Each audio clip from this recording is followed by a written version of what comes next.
आज की बात। स्वागत। आज का दिन बड़ा खास है। आज है 14 अक्टूबर। आज 65 साल पूरे हुए हैं। बाबा साहेब डॉक्टर अम्बेडकर ने बुद्ध के धम्म की दीक्षा ली थी नागपुर में। ये नागपुर के जो दीक्षा भूमि का ये जो परिसर है, इस दीक्षा भूमि के परिसर में, जिसे आज दीक्षा भूमि कहा जाता है, लेकिन तब ये नागाओं की ऐसी बस्ती के रूप में इतिहास में भी दर्ज है और लोग भी जानते हैं। बाबा साहेब की जो धम्म क्रांति है, ये धम्म क्रांति एक ऐसी क्रांति रही है जिस क्रांति ने हाशिए के जीवन में इतना आमूलाग्र परिवर्तन किया कि संसार की कोई क्रांति इतनी तेजी से अभावग्रस्त जीवन को एक बेहतर जीवन में नहीं बदल पाई जो बाबा साहेब डॉक्टर अम्बेडकर की 1956 की धम्म क्रांति ने किया। बाबा साहेब का यह करने का जो उद्देश्य था, वो उद्देश्य भी बड़ा स्पष्ट था। वो उन्होंने उनके कई भाषणों में अलग अलग तरीके से लोगों को समझाए हैं, बताए हैं, आप सब जानते भी हैं। लेकिन आज की बात में हम बाबा साहेब डॉक्टर अम्बेडकर का वो भाषण आपको बताते हैं, जिस भाषण को उनके जीवन का एक अंतिम सार्वजनिक भाषण कहा जाता है। ये अंतिम भाषण उन्होंने 25 नवंबर 1956 को सारनाथ में दिया था और फिर 6 दिसंबर 1956 को उनका प्रयाण हो गया। तो ये जो 25 नवंबर का जो भाषण है, जो उन्होंने धम्मिक स्तूप के पास दिया था सारनाथ में। सारनाथ का धम्मिक स्तूप मतलब ये वो जगह है जहां पर तथागत भगवान बुद्ध ने अपने पंचवग्गीय भिक्षुओं को, यानी कि अपने उन 5 शिष्यों को पहली बार धम्म समझाया था, उनके समक्ष व्यक्त किया था, जिसे बौद्धों की शिक्षाओं में और उसकी जीवन शैली में और बौद्ध साहित्य में धम्मचक्कपवत्तन के नाम से जाना जाता है और बौद्ध साहित्य उसे धम्मचक्कपवत्तन सुत्त कहता है।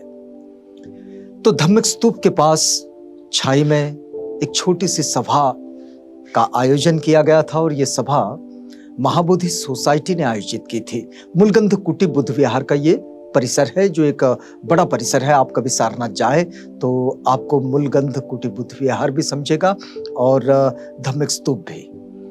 तो धम्मिक स्तूप की छाया में ये छोटी सी सभा, इस सभा में कई लोग हैं, तिब्बत के हैं, थाईलैंड के हैं, म्यांमार के हैं और कुछ बौद्ध भिक्षु, लामा, उपासक, उपासिकाएं, और इनमें बहुत सारा समाज वो है जो बनारस और उसके आसपास का वो वर्ग जो अस्पृश्यता के उस गर्त में फंसा हुआ था, वो जो बाबा साहेब के साथ अपने उत्थान को पा रहा है।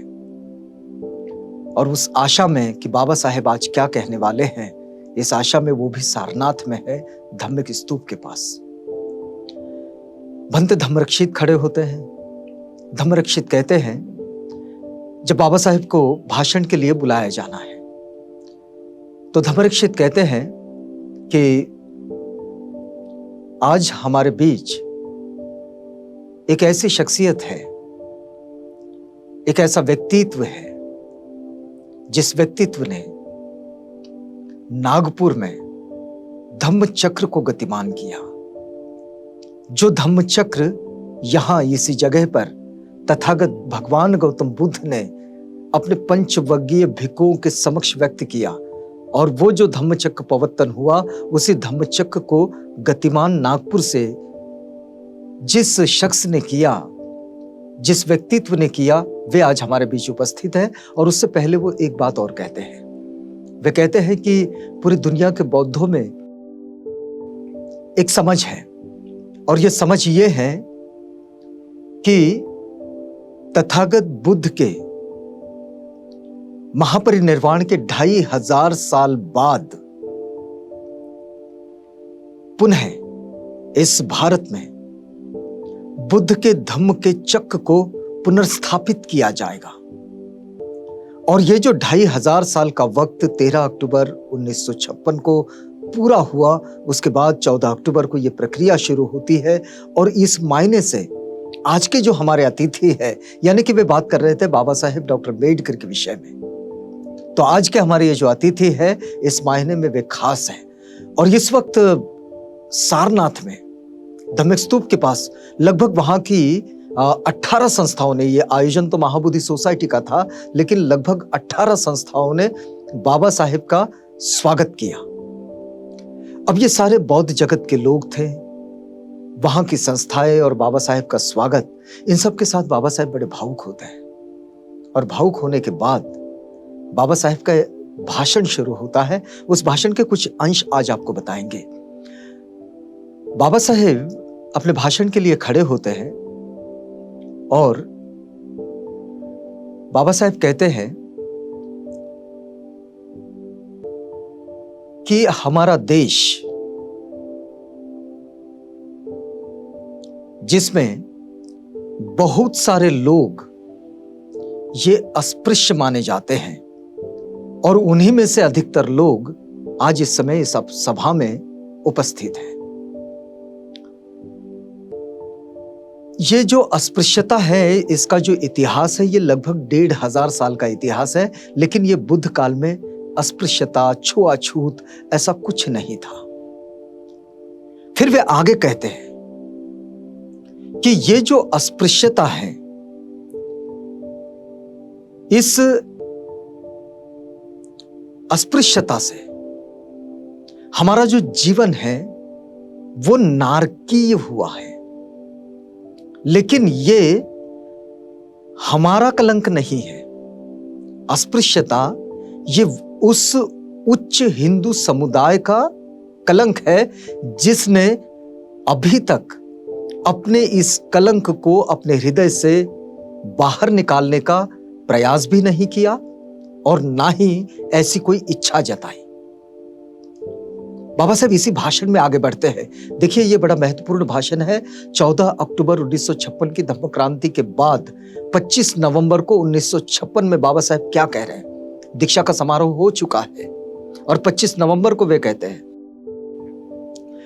हैं कि ये उन्होंने तो प्रयास नहीं किया, लेकिन हम गांव की सीमाओं पर आस लगाए बैठे थे कि हिंदू समाज में कोई सुधार होगा, उनकी समझ में कोई बदलाव होगा और ये हमें गांव के भीतर बुलाएंगे, अपने गले लगाएंगे। लेकिन ऐसा हुआ नहीं और इसलिए अब हमें अपनी ओर से ये नया रास्ता चुनना पड़ा है। फिर बाबा साहब कहते हैं कि आप ये न समझो कि स्वच्छ रहना, अच्छे कपड़े पहनना, व्यापार व्यवसाय में रहना, ये सब हम कर भी ले और करते भी हैं, क्योंकि उस वक्त भी समुदाय में ऐसे बहुत सारे लोग थे कि जो व्यापार व्यवसाय से जुड़े थे, अच्छा रहते थे। बाबा साहब इसका बड़ा अच्छा उदाहरण है। लेकिन उनके साथ भी छुआछूत का व्यवहार होता ही रहा। तो बाबा साहब कहते हैं कि रहन सहन बदलने से छुआछूत खत्म हो जाती है, ऐसा नहीं।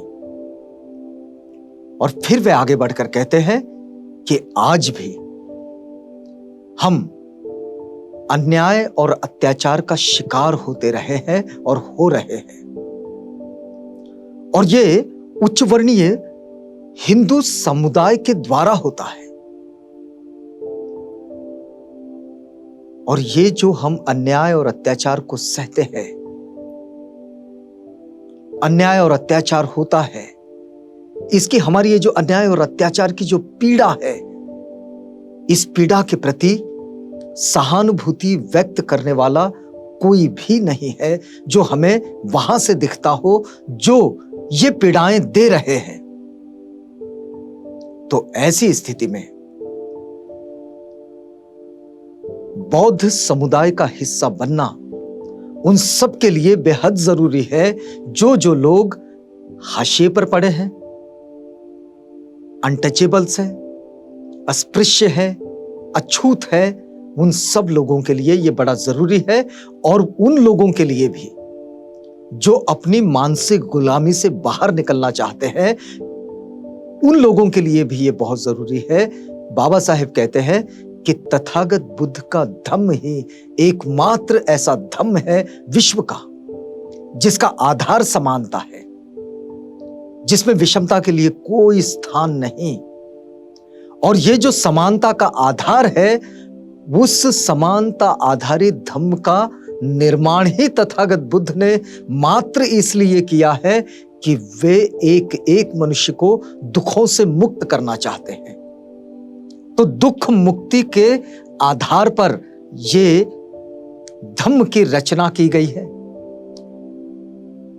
बाबा साहब कहते हैं कि हमें यह बात भी जरूर देखने को मिलेगी कि हिंदू समुदाय बौद्धिक आदर्शों के साथ और बड़े नैतिकवादी मूल्यों के साथ वो उद्घोषणा करते हैं, लेकिन उनके आचरण में जाति, वर्ण, छुआछूत ये है ही जो नहीं निकलता।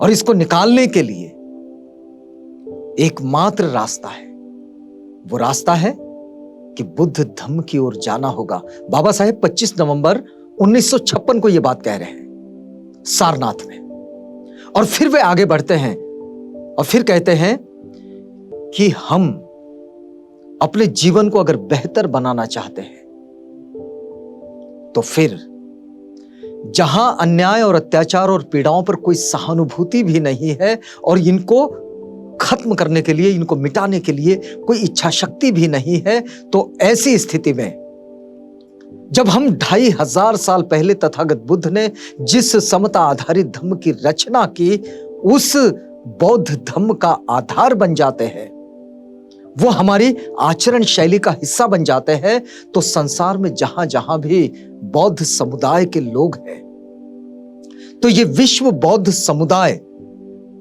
हम सबको अपने भाई बहन मानने लगेगा। और विश्व बंधुत्व की ये जो बौद्धों की धारणा है, बौद्धों की मान्यता है और बौद्धों की आचार शैली है, इस शैली के साथ हम जुड़ेंगे और तब वे हमारी इन पीड़ाओं को निश्चित रूप से सुनेंगे, हमारी चीखों पुकार को सुनेंगे और इसके साथ वे जुड़ेंगे, और इस तरह से हम अपनी पीड़ाओं से भी बाहर निकलेंगे, अपने जीवन को भी बेहतर बना पाएंगे, क्योंकि तथागत बुद्ध का धम्म ही एकमात्र ऐसा धम्म है जो मनुष्य का नाता किसी काल्पनिक ईश्वर से नहीं, किसी देव से नहीं, बल्कि दो जीवित मनुष्यों के प्रेम पूर्ण और मैत्रीपूर्ण संबंधों से जोड़ता है। और इस मायने में हमने बुद्ध धम्म का स्वीकार करना चाहिए। ये बात सन 1956 में 25 नवंबर को बाबा साहेब कहते हैं। ये दीक्षा समारोह के बाद का भाषण है और बाबा साहेब के जीवन का ये अंतिम भाषण। यह अंतिम भाषण प्रबुद्ध भारत में 31 अगस्त 1957 का जो अंक था, उस अंक में यह छपा था। वही भाषण आज की बात में हमने आप तक पहुंचाया है। वास्तव में ये भाषण बाबा साहेब का अंतिम भाषण है, लेकिन ये अपने आप में उन सब के लिए जो 1956 के बाद बाबा साहेब के साथ आगे बढ़े हैं, उनके मार्गदर्शन के साथ, उनकी जीवनचर्या के साथ और उनकी सोच के साथ और उनकी समझ के साथ, उन सब के लिए ये मार्गदर्शन बाबा साहेब का जो अंतिम भाषण के रूप में आया है, ये बड़ा ही महत्वपूर्ण है। 14 अक्टूबर 1956 की उस धम्म क्रांति को पूर्णत्व की ओर ले जाने की दिशा में ये भी एक बड़ा ही महत्वपूर्ण साधन हो सकता है, बड़ा ही महत्वपूर्ण स्रोत हो सकता है। पुनः एक बार आपको धम्म क्रांति दिवस यानी कि धम्म दीक्षा दिवस की बहुत बहुत बधाइयां देते हैं और यहां रुकते हैं।